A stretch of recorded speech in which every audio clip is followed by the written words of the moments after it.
How to detach from someone. Either it's someone you love, or someone you simply obsess over, someone you haven't seen, or someone you are in a relationship with, someone you dream to be in a relationship with, doesn't matter. Hello everyone, my name is Anastasia. Welcome back to my channel. I would highly appreciate your support if you click the subscribe button and the notification bell down below so you're notified of my following videos. And let's dive into it straight away. Without identifying the root cause, none of the work matters. Okay, first and foremost, it's important to identify the root cause because we do not want to treat the symptoms here. Okay, we do not want to treat the symptoms here. We want to identify the root cause and heal the root, heal where it comes from. And very often, the attachment, like obsessive attachment to someone, comes from childhood trauma, of course. From childhood trauma where you developed those unhealthy attachment styles. Okay, I'm not going to dive into the attachment styles right now, but simply something that I would like to mention is the following. If you had a situation in your childhood where you needed some love from your parent, for instance, I don't know, you would come to your mom and ask to play with you, or to go on a walk, or go to the park, or go to draw together, whatever activity, and your mom is like, she may not reply even to you, or your dad may not reply even, like, doesn't matter which parent. This is the exemplary situation where those roots may form. Okay, when your child psyche interprets that whatever request you have, whatever need you have, it's not fulfilled, like you are not heard, and you try your best again and again later to be heard. Okay, and you remember, basically your subconscious mind remembers that, okay, I'm not heard, I'm not important, I'm not this and that, and this is what becomes familiar to you. Okay, this is what becomes familiar to you, and further down the road you meet people, you meet guys who may be emotionally unavailable, who may be distant, who may be not that warm as you wish them to be, and you literally start playing like a game. You literally serve each other's traumas. You obsess over him, and he is detached, like he's avoidant, he's ignorant, he's emotionally unavailable, whatever. So we all play these games. In fact, we all play these games. We all like interact with each other. We attract each other with our traumas, with our patterns that are stored in our subconscious mind. Traumas, wounds, whatever. So, the reason why you start obsessing over someone is because either you're looking for love from them, or you either want to control them, or you either look for confirmation of your fears in them.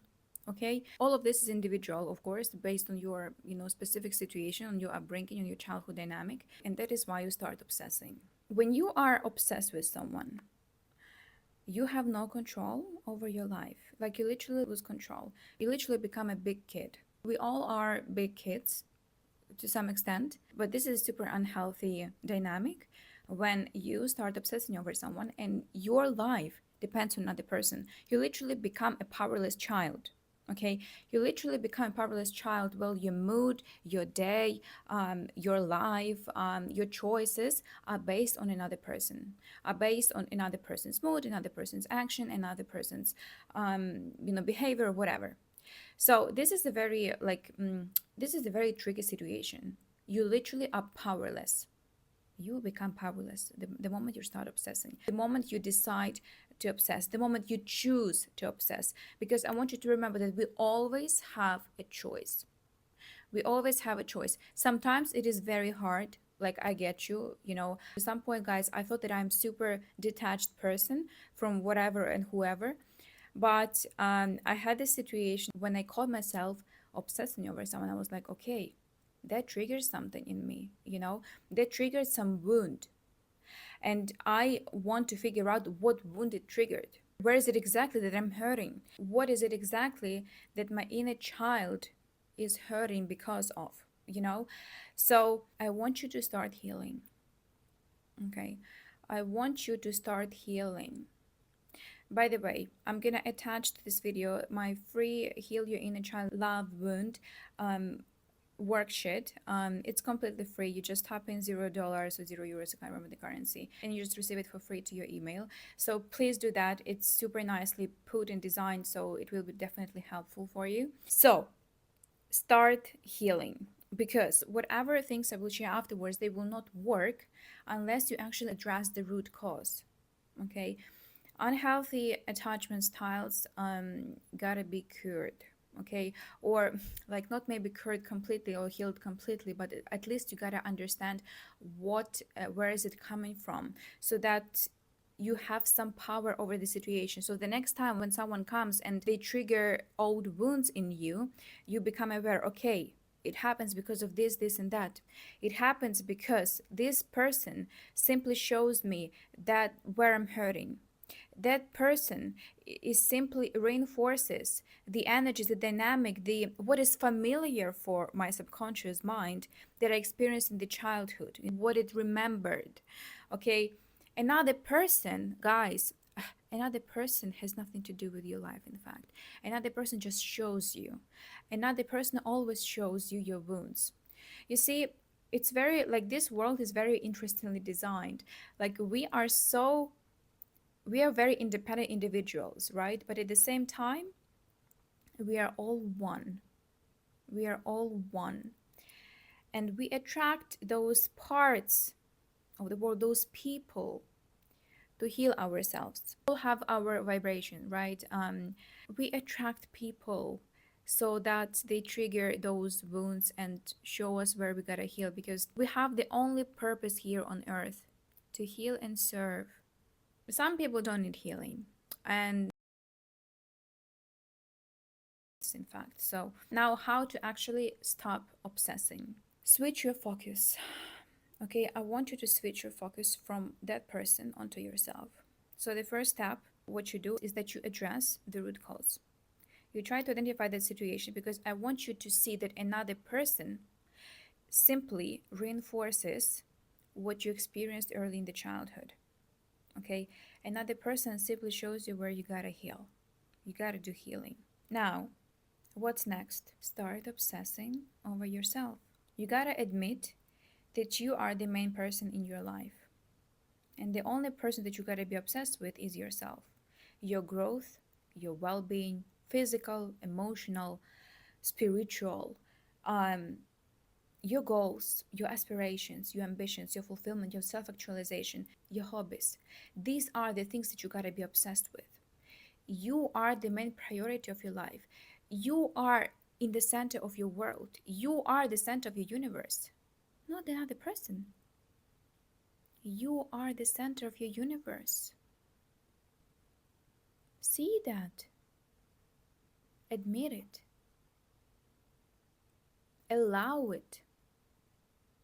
Sometimes if the self worth is not there, and you simply feel unworthy, then it's really difficult to put yourself into the center of your world, because you think that you may not deserve it. Again, healing. We gotta do healing. We gotta do healing. Okay, you gotta do healing, because you are the center of your world. You are the person you wake up with every single day in your bed. You are the person you go to bed every single day. You are the person who you eat with every single day. You are your main person. You are your main person. Start obsessing over yourself. This is actually a healthy obsession, and I'm not talking about being selfish or any of these kind of things. No, but put yourself, put your growth, put your peace as the priority. Those are the priorities. Those must be the priorities, not the other person. Now, if you are in a relationship with someone and you feel not okay about some situation or about some behavior, talk. Open your mouth and talk. Tell another person that it hurts you. Tell another person that, we gotta figure this out. If they care, they will listen and they will act on it.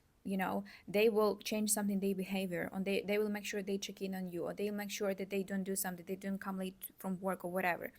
Um, if another person deeply cares about you, they will adjust their behavior so that you feel okay. If they love you, your well-being is super important to them, and they will change whatever bothers you. It's very important to talk and not just close up in yourself. Very often we do not talk to another person simply because we are afraid to be rejected. And the fear of rejection comes from the childhood trauma, of course. Everything comes from your childhood. Your childhood experiences are the soil for your soul's growth. Your childhood experiences are the soil for your soul's growth. And another thing that I would like to raise here is that you gotta trust, okay? Just trust the flow of your life. If someone left you, it's meant to be. I had this situation when I wasn't sure if I made the right decision by letting someone go, and I gotta say that I'm still not sure, okay? But I developed this trust within myself that if it's meant to be, it will be. It may be naive to think about it, or it may be wrong of me, or whatever, and we'll figure it out with the flow of time, with the flow of time, with the flow of life. But it's so much easier, guys. It's so much easier to live in trust. To live in trust that every single experience works out in your favor. That every single experience is for you. It's not against you, it's for you. That every single experience brings you to something beautiful, brings you, to the higher level of development of your soul, brings you to that love of your life, brings you to that dream career, brings you to that dream circle of friends, whatever. It's so much easier to live in trust, when you simply believe, when you simply believe, when you have faith. I'm saying simply, but it's not easy. Sometimes it's not easy. But practice makes perfect, right? Practice makes perfect. And it's super important. It's super important to have that faith within you, you know, that things do work out for you. Things do work out in your favor. Every person, like if they're meant for you, you will meet them later in life. Like you never know what expects you. The most like entertaining point about life for our soul is that, you know, you never know what expects you. You never what is just around the corner, and you just gotta have faith. You gotta have faith that it does work out for you. And people who are meant for you, they will be in your life. And things will be a little bit easier with them. I'm not telling that it's going to be super easy, because all of us have different souls lessons. All of us have different life paths and missions and purposes, so on and so forth. So, but I truly believe that with your person, things must align just a little bit smoother. Just gotta feel right. So, healing is the most important thing here, because we do not cure symptoms, we cure the root cause, right? I hope you find this video insightful and inspiring, and if so, please let me know your thoughts in the comments down below. Subscribe, share with a friend, and I will see you in my next one. Bye bye.